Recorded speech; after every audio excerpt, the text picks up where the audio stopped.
저는 중학교 때부터 지루성 두피염으로 정말 고생을 많이 했어요. 물론 지금은 정말 많이 좋아져서 크게 걱정 없이 잘 살고 있는데요. 여러분들이랑 마찬가지로 저도 그동안에 안 해본 게 없었어요. 피부과 치료도 7년에서 길게는 10년까지 받아봤고 한 달에 50만 원이나 하는 한약까지 먹어봤어요. 지금 생각하면 진짜 부질없다라는 생각이 드는데 그래도 지금까지 해오면서 정말 효과가 있었고 의학적인 근거가 있는 것들, 그 중에서 가장 변태적인 거 한 가지 알려드릴 거예요. 효과는 진짜 좋았어요. 제가 지루성 두피염을 어떻게 관리해 왔는지, 어떤 루틴 케어를 하는 게 좋고 여러분들께서 가지고 있어야 되는 지식들에는 어떤 것들이 있는지 과거에 영상으로 다 만들어 놨으니까 꼭 보시는 걸 추천드릴게요.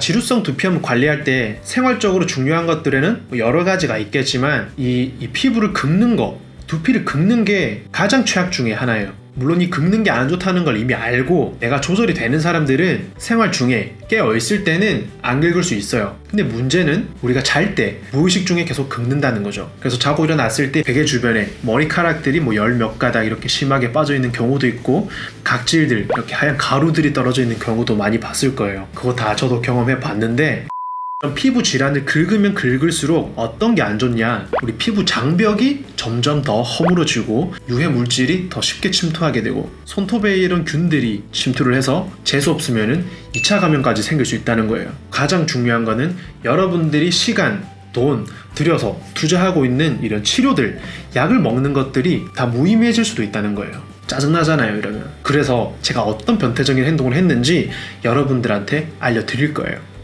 손을 묶고 잤어요. 이런 식으로 묶고 잘 만큼 변태적인 건 아니고 신발끈을 이용해서 묶었어요. 신발끈 진짜 효과가 정말 좋아요. 베개 주변에 머리카락 구경하기가 힘들고 각질이 떨어져 있는 경우도 거의 없고 두피도 진짜 많이 개선됐어요. 그렇다고 해서 저도 항상 이렇게 손을 묶고 자는 건 아니고, 두피가 좀 안 좋아지고 가렵고 비가 오거나 장마철 이런 습한 날에 묶고 자고, 술을 먹었거나 운동을 많이 해서 몸에 열이 많이 올라왔거나 스트레스를 많이 받아서, 또는 요즘에 샴푸 컨텐츠를 하고 있는데 나한테 안 맞는 샴푸가 있을 때, 많이 가려울 때, 이럴 때는 꼭 묶고 자요.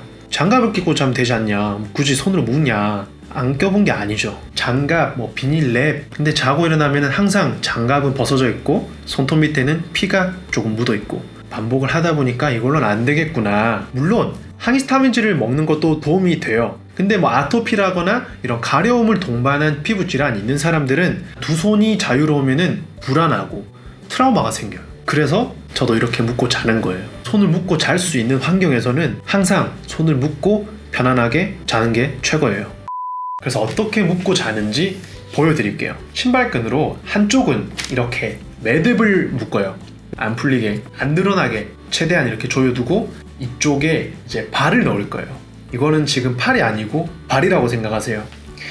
오른발 넣고 이제 왼발을 넣어요. 왼발을 넣고, 그러면은 여기가 급소겠죠. 급소, 양쪽 다리, 그 다음에 이제 이렇게 한쪽이 놀잖아요. 이거를 이제 오른손을 묶어요. 이거를 충분히 묶어줄 수 있어요. 그리고 이쪽 손 다 묶으면은 이쪽 손 이렇게 묶어주는 거예요. 이렇게 자잖아요. 두피가 가려워. 그러면 여기서 멈춰요. 이게 끈이 안 올라오기 때문에. 길이를 어떻게 조절하느냐에 따라서 얼굴까지도 안 올라올 수도 있어요. 그러니까 피부가 가려우신 분들은 조금 길이를 짧게 하시고, 두피가 심하다 이런 분들은 길이를 조금 길게 해서 조금 더 자유롭게 하고. 진짜 좋아요. 물론 자다가 정말 가려울 때는 이걸 다리에서 빼는 경우가 있어요. 그럼 이게 노니까 손이 자유로워지죠. 긁는 거죠.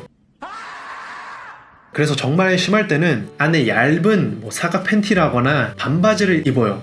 그리고 그 위에다가 이걸 끼고, 그리고 그 위에다가 얇은 파자마라거나 겨울에는 수면 바지라거나 이런 거를 입고 자는 거죠. 바지를 벗어야 되는 그 한 단계가 추가되기 때문에 거의 잠에서 깨요. 네, 오늘 짤막하게 이런 변태적인 방법에 대해서 알려드렸는데, 아토피, 지루성 두피염 있는 그런 가려움이 정말 심한 분들은 잘 참고하셔서 더 이상 피부 장벽이 무너지지 않도록 해주는 게 진짜 중요하다 라는 거 말씀드리면서 저는 다음 영상에서 또 인사드릴게요. 감사합니다.